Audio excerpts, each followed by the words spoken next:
Assalamualaikum warahmatullahi wabarakatuh. Saya Robiatul Adawiyah Al-Karimah dengan NIM 214011191 akan menjelaskan tentang analisis uji dengan SPSS. Yang mana uji ini yaitu terdiri dari uji analisis deskriptif, uji validitas dan reliabilitas, uji beda rata, uji asumsi klasik, dan uji regresi linear. Langsung saja, saya akan membuat judul tentang pengaruh harga dan kualitas bahan baku kosmetik Madam G terhadap tingkat kepuasan konsumen. Langsung saja. Nah, di sini saya akan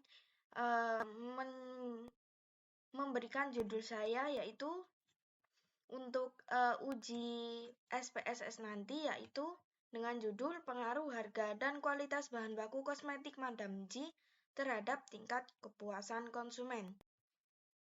Langsung saja, untuk jenis penelitiannya yaitu penelitian kuantitatif karena mencakup pengukuran variabel-variabel seperti harga, kualitas bahan baku, dan tingkat kepuasan konsumen. Selanjutnya ada populasi sampel, yaitu Populasi yaitu adalah konsumen produk kosmetik Madam G tersebut. Lalu untuk sampelnya dapat dipilih dengan menggunakan metode purposive sampling dengan memilih konsumen yang telah menggunakan produk tersebut dalam periode tertentu.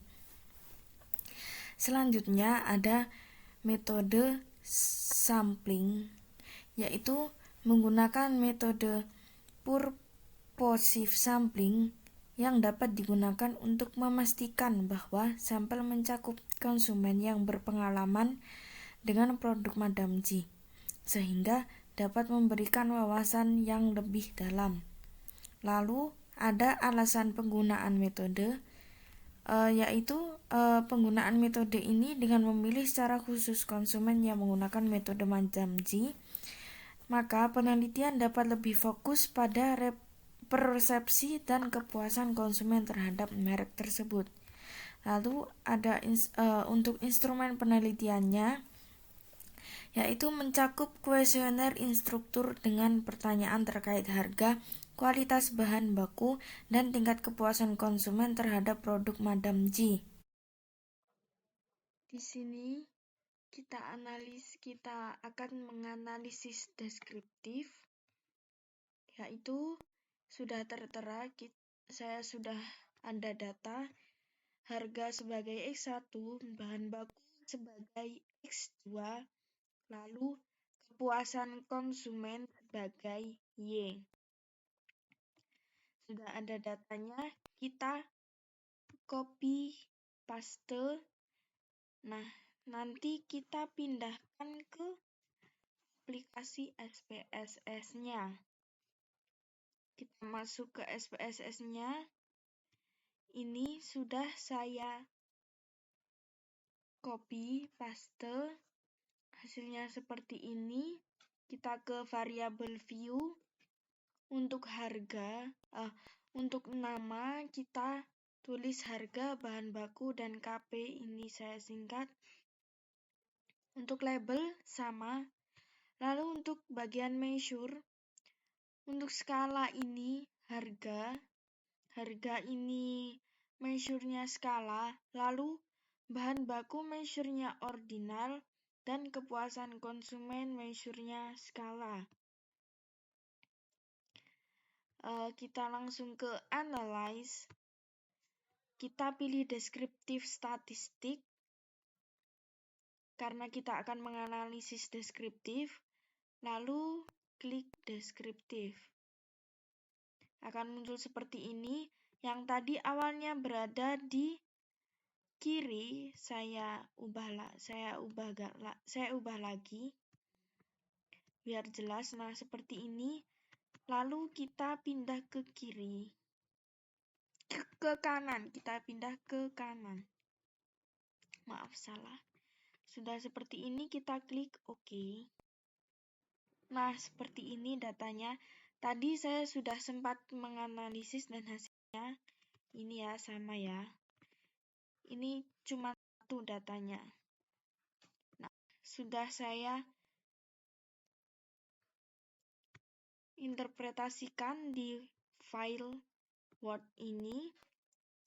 Bisa dilihat untuk variabel harga yaitu X1 untuk minimumnya yaitu 20, maksimumnya 57, min-nya 38,8800. Untuk standar deviasi harganya 11,36632. Lalu untuk variabel bahan baku sebagai X2 yaitu minimumnya 20, maksimumnya 59, dan min-nya 39,4000. Untuk standar deviasi bahan bakunya yaitu 10,9848. Lalu untuk kepuasan konsumen ini sebagai Y, untuk minimumnya 1, maksimumnya 2, dan rata-ratanya 1,48000. Dan standar deviasinya adalah 0,50990.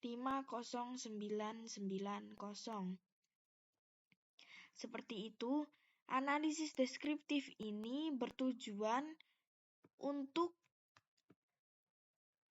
mendapatkan gambaran tentang data yang digunakan dalam penelitian yang dilihat dari nilai rata-rata tadi, standar deviasi, maksimum, dan minimum. Seperti ini. Setelah selesai tadi kita melakukan uji analisis deskriptif, sekarang kita akan melakukan uji validitas. Gunanya apa? Uji validitas itu gunanya untuk mengetahui apakah suatu instrumen dikatakan valid atau tidak valid dalam mengukur suatu variabel penelitian. Misalnya seperti pada kuesioner. Nah, suatu instrumen dari kuesioner ini bisa dikatakan valid bila instrumen tersebut dapat dengan tepat mengukur apa yang hendak diukur, sehingga dapat dikatakan bahwa validitas berhubungan dengan ketetapan dengan alat ukur tersebut. Nah, untuk mengatakan data tersebut valid atau tidak, yaitu dengan butir kuesioner bisa dikatakan valid jika hasilnya, signifikansinya itu kurang dari 0,05.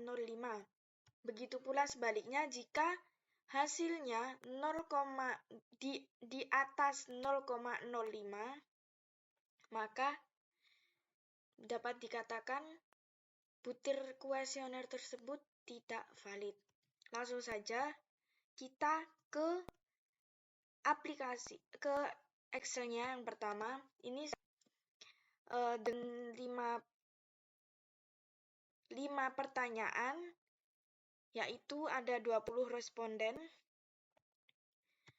Ini kita copy, lalu kita pindahkan ke Excel. Seperti ini nanti jika sudah di copy. Untuk penamaannya di variabel view, bagian name kita tulis P1, P2, P3, P4 sebagai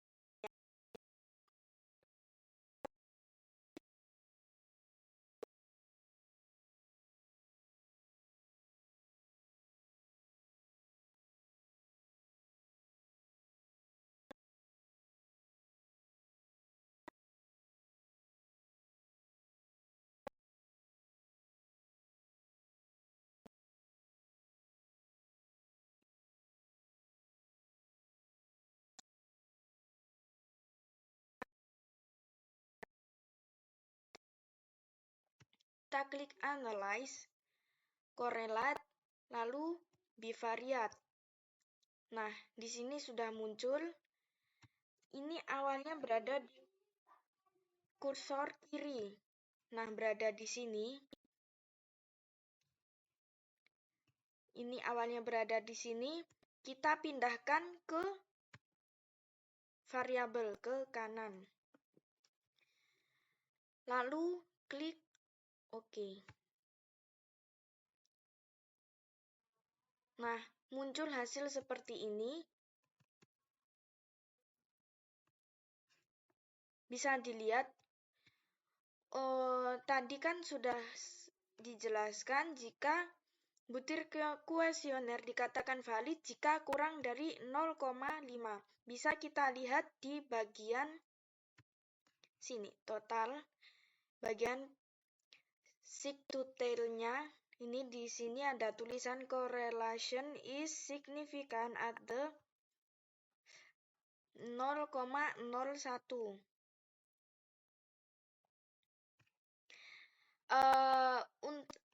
Ini seperti yang dikatakan tadi, jika butir kuesioner dikatakan valid itu jika kurang dari 0,05. Nah, kita lihat di hasilnya. Di bagian seek-to-tail, di total ini kan hasilnya 0,01.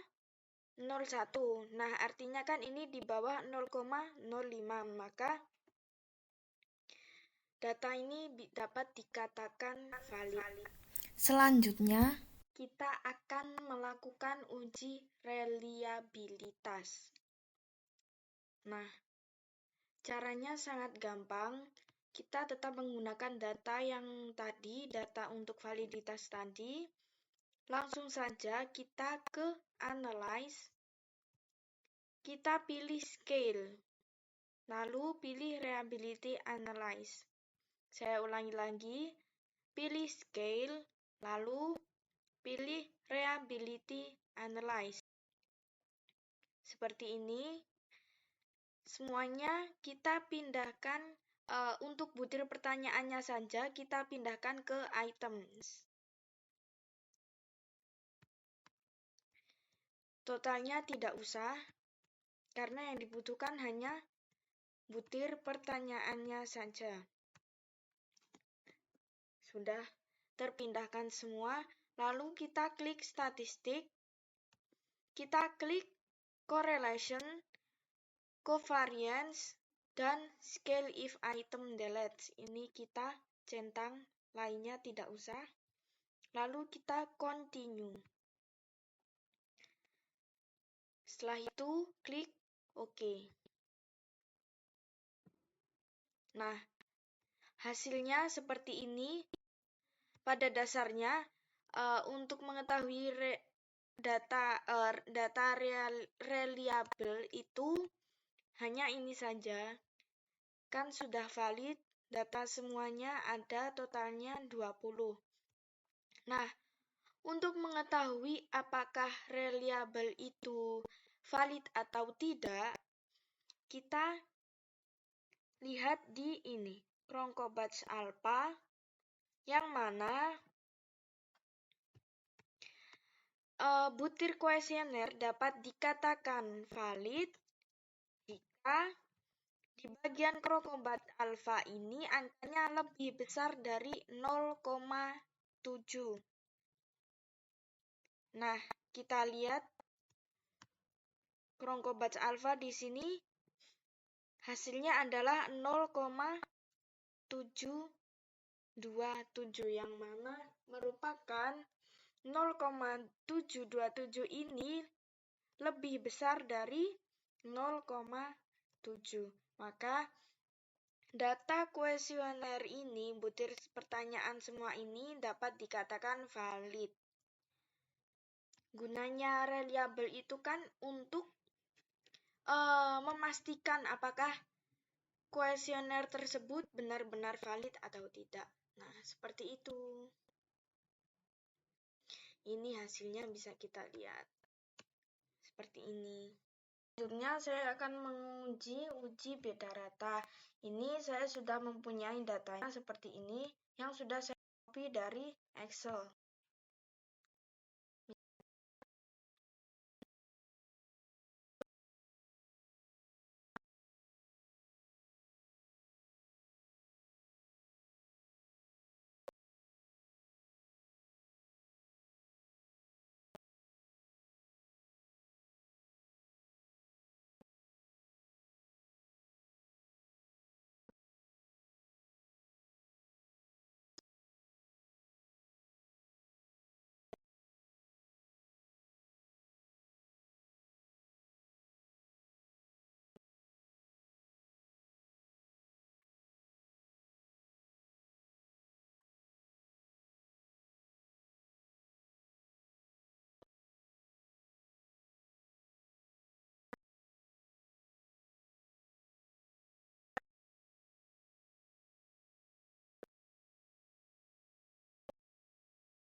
Lanjut, kita klik OK, maka akan muncul hasil seperti ini.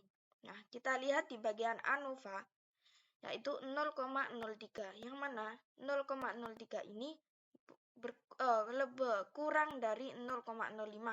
Maka dapat dikatakan bahwa variabel independen ini berpengaruh secara signifikan secara variabel dependen, yaitu harga berpengaruh secara signifikan terhadap kepuasan konsumen. Lalu kita lihat ke koefisiennya. Untuk signifikansinya ini hasilnya 0,03, yang mana ini kurang dari 0,05. Maka dapat dikatakan bahwa harga dapat berpengaruh secara signifikan terhadap kepuasan konsumen. Seperti itu. Ke uji asumsi klasik, yang mana datanya ini sama dengan uji deskriptif tadi. Nah, ini di copy, kita pindahkan ke SPSS-nya. Nah, hasilnya seperti ini, sama seperti analisis deskriptif tadi. Nah, untuk res ini awalnya belum ada, kita abaikan yang ini, soalnya ini nanti akan otomatis. Mengapa ini muncul? Karena saya tadi sebelumnya sudah mencobanya. Jadi awalnya ini tidak ada ya. Seperti biasa di variabel view, untuk name seperti ini, label harga bahan baku seperti ini, semuanya masuk di skala. Langsung saja kita uji asumsi klasiknya. Kita ke analyze, lalu ke regression, pilih linear. Nah, di sini sudah saya cantumkan tadi untuk Y-nya, yaitu kepuasan konsumen, masuk ke dependen. Lalu untuk X1, X2, harga dan bahan baku masuk ke independen. Selanjutnya, kita klik statistik. Nah, ini semua dicentang. Collinearity diagnostik ini dicentang. Lalu Durbin-Watson juga dicentang. Lalu continue. Setelah itu plot. Nah, untuk Y ini kita masukkan Z ini masuk ke Y. Lalu untuk Z-prit ini kita masukkan ke X. Z-prit ini kita masukkan ke X. Lalu kita centang histogram dan normal probability plot.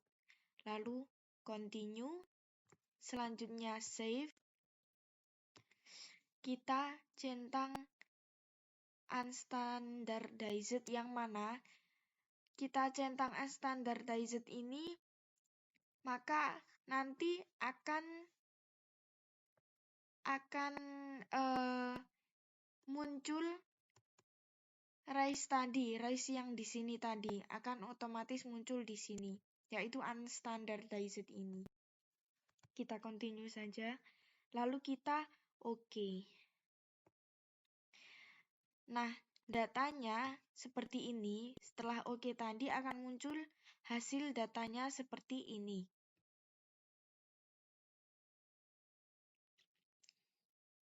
Nah, sekarang kita interpretasikan.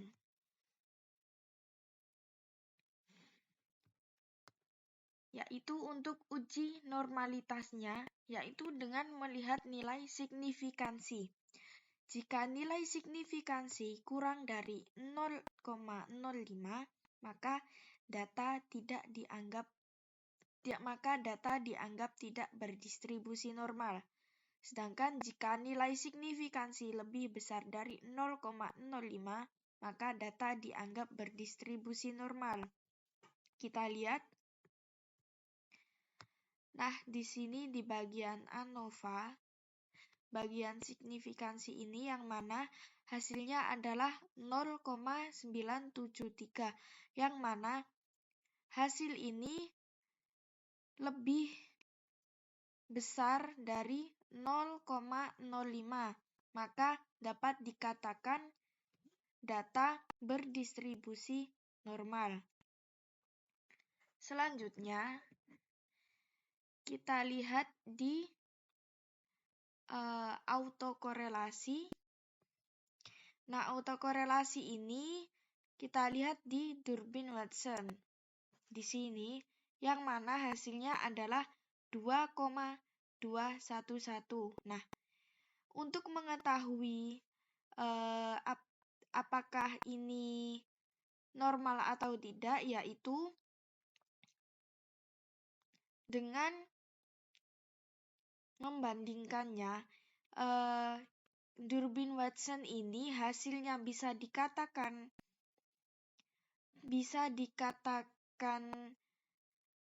normal, berdistribusi normal jika hasilnya kurang dari 4. Nah, ini kan hasilnya 2,211, yang mana ini kurang dari 4. Maka data dapat dikatakan berdistribusi normal. Nah, untuk selanjutnya kita masuk ke uji multikolinearitas, yang mana jika VIF di bawah 10 dan tolerance value di atas 1, maka tidak terjadi multikolinearitas. Kita lihat di sini di bagian VIF di sini. Nah, di sini VIF 0,9, yang mana ini berada di bawah 10, dan untuk toleransinya 0,918, karena ini di atas 0,1, maka data dapat dianggap berdistribusi normal. Nah, selanjutnya kita lihat untuk uji heteroskedastisitas. Nah, ini jika nilai signifikansi di atas 0,5 berarti tidak terdapat gejala heteroskedastisitas. Lalu, jika nilai signifikansi di bawah 0,05, maka berarti data tersebut terdapat gejala heteroskedastisitas. Kita bisa lihat di tabel ini. Nah, di sini dapat kita lihat kalau titik-titiknya ini berkumpul dalam satu tempat, maka dapat dikatakan data tersebut terkena gejala heteroskedastisitas. Nah, kalau menyebar seperti ini, maka dapat dikatakan data tersebut tidak terdeteksi gejala heteroskedastisitas. Nah, selanjutnya kita analisis Kolmogorov, yang mana kita masuk lagi ke SPSS-nya. Nah, hasil dari unstandardized yang kita centang tadi muncul seperti ini. Nah, ini gunanya untuk kita analisis Kolmogorov nanti. Nah, sekarang langsung saja kita analisis. Kita masuk ke Analyze, kita pilih Non-Parametric Test, lalu kita pilih Legacy Dialog, pilih ke ini, 1 sampel KS. Kita klik, nah muncul seperti ini. Yang kita masukkan hanya unstandardized saja di sini di tes variable list. Kita masukkan unstandardized saja. Lalu kita klik OK. Nah, akan muncul data Kolmogorov-nya seperti ini.